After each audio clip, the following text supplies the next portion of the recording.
This is a 2000 International Paystar 5500i. It's a set forward axle version of these trucks. This one has had the twin steer conversion by Smart Steering in Quebec. So it's a twin steer, tandem drive, high capacity, heavy spec truck. This is a pre-emissions version. Prior to 2008, these trucks had very simple emissions controls devices on them that rarely gave trouble. In 2008, they brought in the DPF filter, diesel particulate filter. Those were like a 6 out of 10 on the trouble scale for potential future issues. And then in 2011, they brought in the diesel exhaust fluid. That's like an 8 out of 10. So lots of people are looking to buy pre-emissions trucks like this. Older than 2008 and usually newer than 2000, because if you're looking to buy a used truck like this, put a bunch of money into a new grain box, gravel box, potato box, flat deck, whatever you're looking to outfit this truck with, water tank, septic tank, anything like that. You want to put a ton of money into a truck that's ancient and doesn't have all the creature comforts. So we try to stay out of the 90s. We find between 2000 and just before 08, so late 07 is kind of the sweet spot on these trucks. This is a Paystar, which is the heavy spec version of the International line of trucks.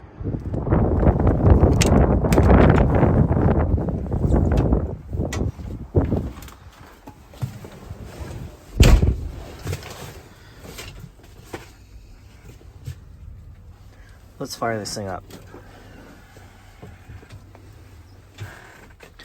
Put on the clutch always.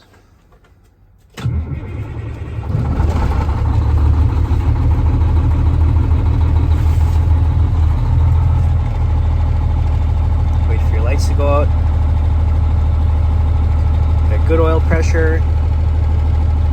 Looks like our alternator's charging. Our air tanks are full. Now we got some fuel, so we're good to go.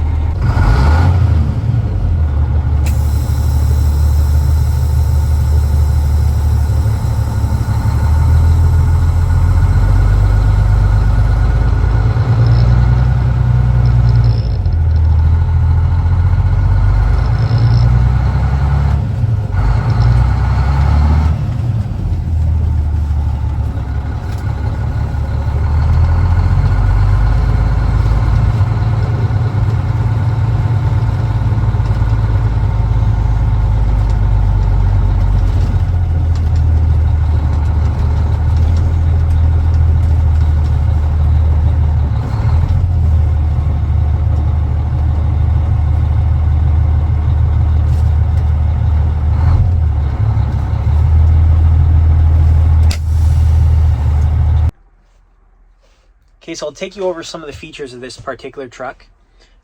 This truck has a power divider lock. What that does is it locks your two drive axles together in poor traction situations. So typically only one of your rear axles is spinning, and if you lock your divider lock, both will spin at the same rate. And then this truck also has a, see if I can show it to you here, diff lock. So that will lock your axles side to side as well. So if your divider lock and your diff lock are both engaged, you have the most traction possible. All four of your wheel sets are spinning at the same speed. So you're not going to use that on the road or in regular driving conditions. But say you're on a job site, it's muddy, or a farmyard, and you have to get through everything. Or even today, because this truck doesn't currently have a body on it, there's not much weight on it. The yard's pretty icy. You know, it makes sense to lock that up just to drive around the yard on a day like today. This truck has, let me fire it up for you. Always engage the clutch.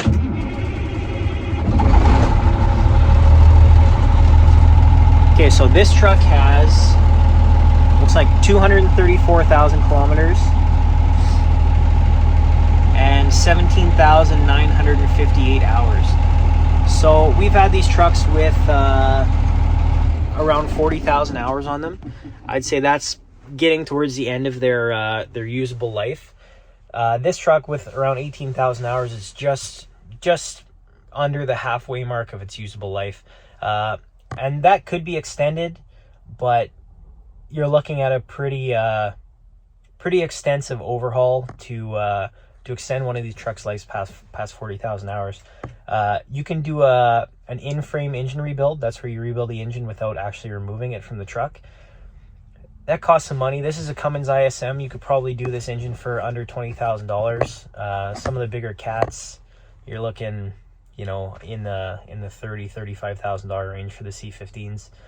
So it costs some money, but if you have a truck like this and you have it outfitted with the right box and everything like that, I mean, I guess $35,000 is not that much to spend to keep it on the road compared to spending almost $200,000 to rig up a new one. So it makes sense to extend the life at some point, but a truck like this is kind of at the sweet spot where the original owner and the original fleet, especially if they're big fleets, they like to keep things updated, and they have certain emissions rules and everything they need to follow. So they'll get rid of a truck like this, and then the second owner, the guy that gives it its second life, you're kind of getting the best bang for your buck, because you're getting a truck for a fraction of what it costs new. It still has about half of its usable life left in it, and with what we do to them, we'll run through them, give them any repair they need, sandblast and paint the frames, we'll put new tires on, polish the paint, polish the aluminum, clean the cabs, and just go through the engine. Anything it needs, it gets. So you basically know that you're getting something in as close to new condition as you can get without, getting out of hand. We won't just rebuild an engine just for fun. If it doesn't need it, we won't do it. So you can get as reasonably close to a new truck as you can get for a fraction of the price. And in this particular case, this truck is pre-emissions, so you won't have all the headaches that you'll have with a new truck, trying to keep all the emissions control devices functioning. So this is kind of